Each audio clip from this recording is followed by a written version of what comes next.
Assalamualaikum warahmatullahi wabarakatuh. Alhamdulillah pada pagi hari ini kita bisa berjumpa kembali dalam kegiatan pembelajaran Quran Hadis. Anak-anakku kelas 9 dimanapun saja Anda berada, semoga pagi hari ini menjadi pagi yang berkah untuk kalian dan kita semuanya, karena kita sudah mengawali dengan salat duha dan melakukan tadarus Al-Quran. Dua hal yang insya Allah kalau diistiqomahkan, dijamin oleh baginda Nabi Muhammad SAW akan mendatangkan kebaikan yang sangat luar biasa.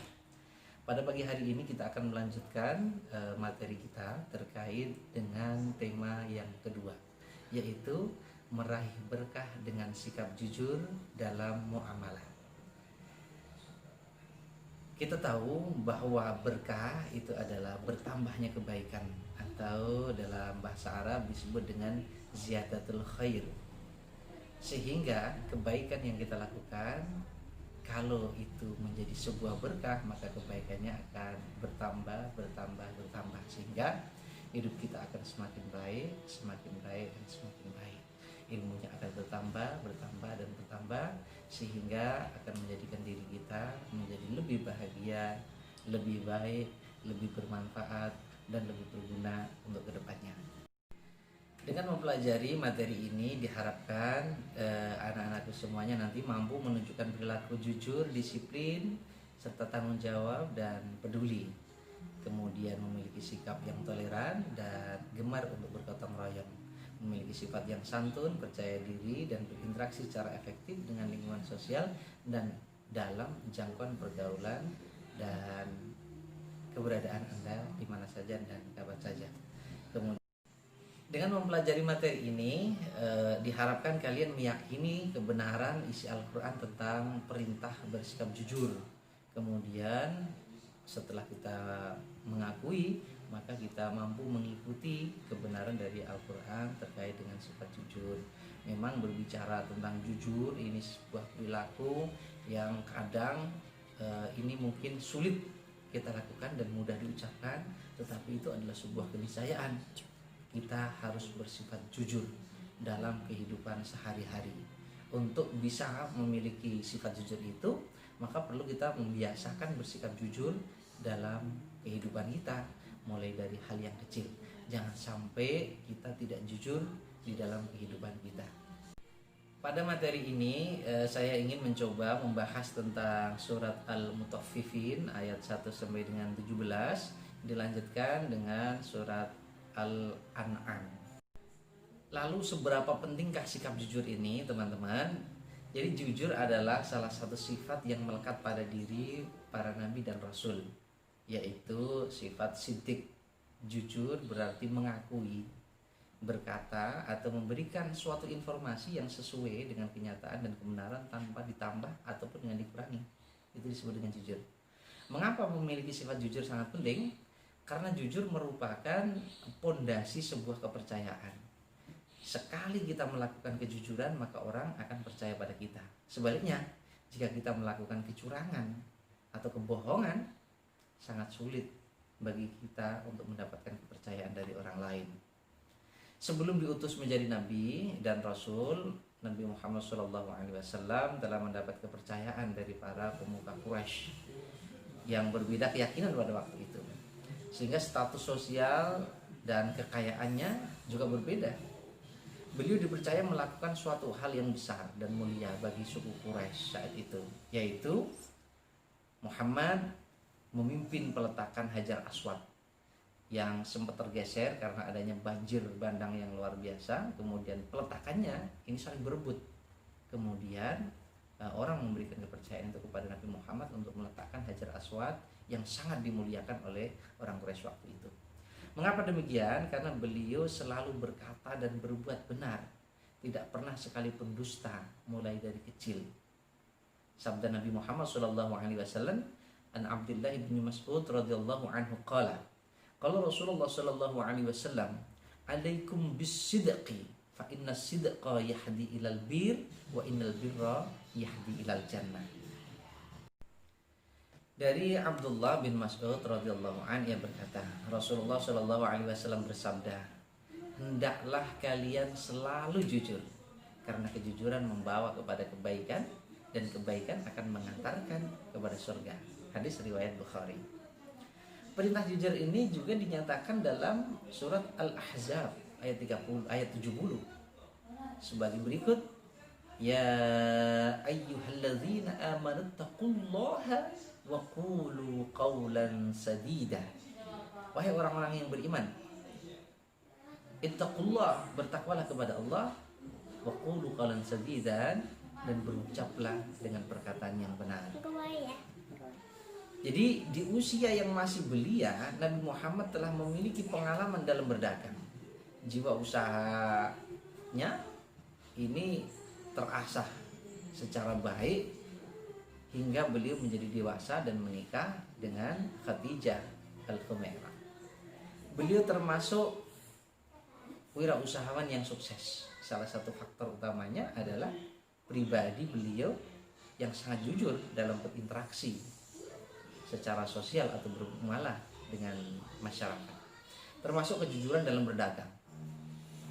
Hal ini sangat berlawanan dengan tradisi bangsa Arab pada saat itu, di mana kebohongan ini adalah sudah mendarah daging, sudah menjadi makanan sehari-hari, sudah mentradisi, wis balung sungsung, sudah merasuki diri mereka, terutama dalam hal berdagang.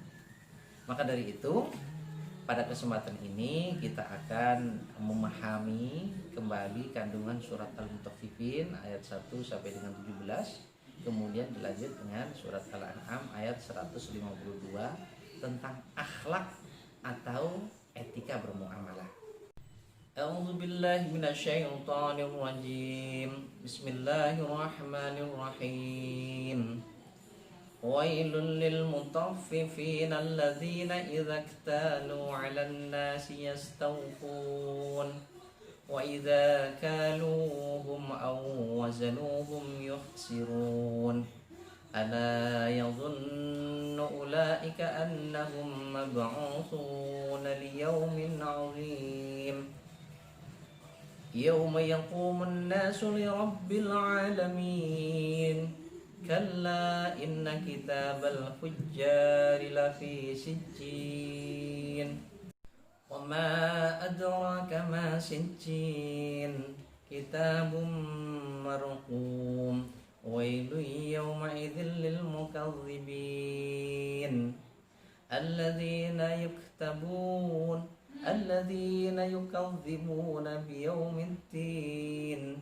وما يكذب به إلا كل معتد أثيم. وما أدراك ما سجين. كتاب مرقوم. ويل يومئذ للمكذبين. الذي إذا تتلى عليه آياتنا قال أساطير الأولين. Kalla barran ala qulubihim ma kanu yaksibun. Kalla innahum an rabbihim yawma idzil lamahjubun. Thumma innahum lasalul jahim. Wailul lil mutaffifin. Celakalah bagi orang-orang yang curang dalam menakar dan menimbang. Alladzina idza iktalu 'alan nasi yastawfun, yaitu orang-orang yang apabila menerima takaran dari orang lain mereka minta dicukupkan, minta disempurnakan. Wa idza kaluhum aw wazanuhum yukhsirun, dan apabila mereka menakar atau menimbang untuk orang lain mereka mengurangi. Ala yadhunnu ulaika annahum mab'utsun.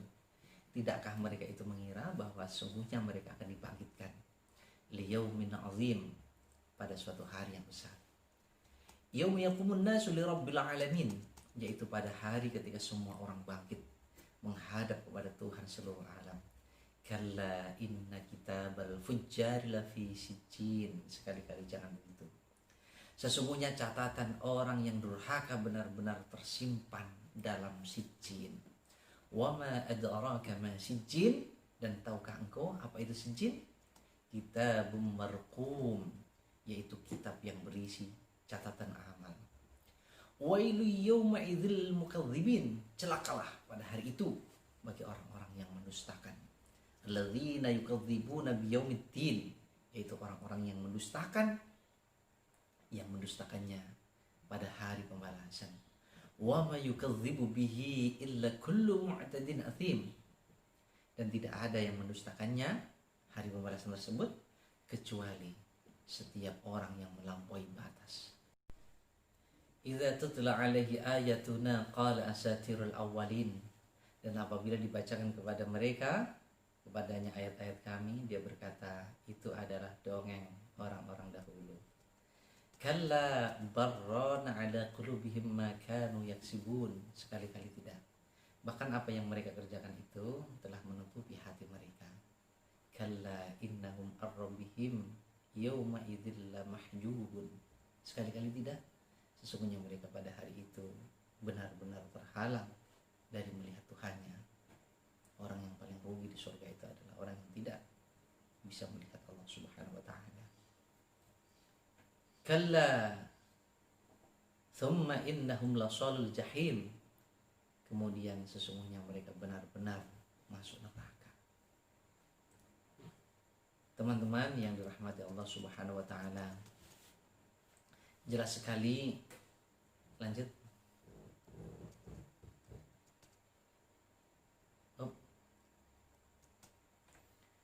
Tema pokok dalam surat ini adalah ancaman bagi mereka yang suka menipu, suka mengambil hak orang lain, serta ancaman bagi orang-orang kafir yang suka mengejek dan menghina orang-orang yang beriman. Di mana ayat 1 sampai dengan 6 Allah memulai surat dengan ancaman bagi orang-orang yang curang dalam timbangan dengan kalimat wail, yang artinya celakalah. Ini adalah sebuah isyarat bahwa mereka akan mendapatkan azab yang sangat pedih, yaitu orang-orang yang jika menerima takaran mereka meminta ditambah, dipenuhi, tetapi jika mereka menimbang atau menakar, mereka justru mengurangi. Merekalah orang-orang yang curang dalam jual beli. Mereka tidak beriman dengan adanya hari kiamat, hari kebangkitan, hari yang sangat dahsyat, yaitu hari pertanggungjawaban atas apa yang kita perbuat selama di dunia ini. Mengurangi takaran atau timbangan meskipun sedikit tetapi diulang-ulang merupakan perbuatan yang sangat dimurkai Allah Subhanahu wa ta'ala. Hal ini biasanya dilakukan dengan memainkan timbangan, ukuran atau harga. Jika hal tersebut dilakukan dalam jumlah besar, akan memakan harta dan hak orang lain dengan korupsi, atau hanya menikmati gaji tanpa bekerja maksimal, tentu lebih dimurkai dan dibenci oleh Allah Subhanahu wa ta'ala. Kemudian pada ayat 7 sampai dengan 17 Allah menjelaskan bahwa catatan perbuatan orang-orang durhaka terdapat dalam daftar keburuan dan disimpan secara khusus, disebut dengan sijin, yaitu kumpulan buku-buku para setan dan orang-orang kafir. Na'udzubillah min dzalik. Mereka itulah yang mendustakan para rasul dan risalahnya. Sifat-sifat mereka setidaknya ada 3, yaitu mu'tad atau melampaui batas dan melanggar hukum Allah. Yang kedua adalah athim, yaitu bergelimang dosa dengan mengonsumsi barang haram, berbicara bohong, mengkhianati amanat, dan lain sebagainya, hal-hal yang dilarang oleh agama. Dan yang ketiga, jika dibacakan Al-Quran, mereka mengatakan bahwa itu hanya sekedar dongeng orang-orang terdahulu, bukan wahyu dari Allah Subhanahu wa ta'ala. Sehingga pada ayat selanjutnya Allah menjelaskan mengapa mereka mengejek Al-Quran, antara lain karena banyaknya dosa yang menutupi hatinya, sehingga mereka tidak mau menerima kebenaran dan kebaikan. Oleh sebab itu mereka jauh dari rahmat Allah Subhanahu wa ta'ala, sehingga kelak dilemparkan ke dalam api neraka yang paling bawah.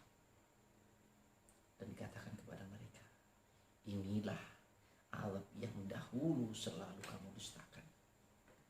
Anak-anakku kelas 9 yang dirahmati Allah, ketika kita masih mampu untuk melakukan kejujuran, harapan besar akan kebaikan dari kita. Sehingga orang Jawa mengatakan, jujur muncul. Kalau siapapun yang mampu membawa kejujuran ini, pasti dia akan mendapatkan kabegjan, akan mendapatkan keberuntungan yang merupakan rahmat dari Allah Subhanahu wa taala. Tetapi apabila kita sudah khianat, naudzubillah, kita sudah bisa berbohong, maka tidak akan pernah selamat suatu kebohongan. Kalau dia ingin menyembunyikannya atau menyelamatkannya, maka harus ditutup dengan kebohongan lain. Begitu kebohongan ingin selamat, maka harus ditutup dengan kebohongan lain, sehingga tanpa sengaja dia melakukan kebohongan sepanjang kehidupan mereka. Na'udzubillah min dzalik. Maka dari itu, dalam hal sekecil apapun, kita upayakan untuk berkata jujur. Insya Allah, kalau kejujuran ini kita bawa, maka keberkahan akan datang kepada kita. Demikian yang bisa saya sampaikan, semoga ada manfaatnya. Kemudian tugas kalian adalah, anak-anakku, lanjut.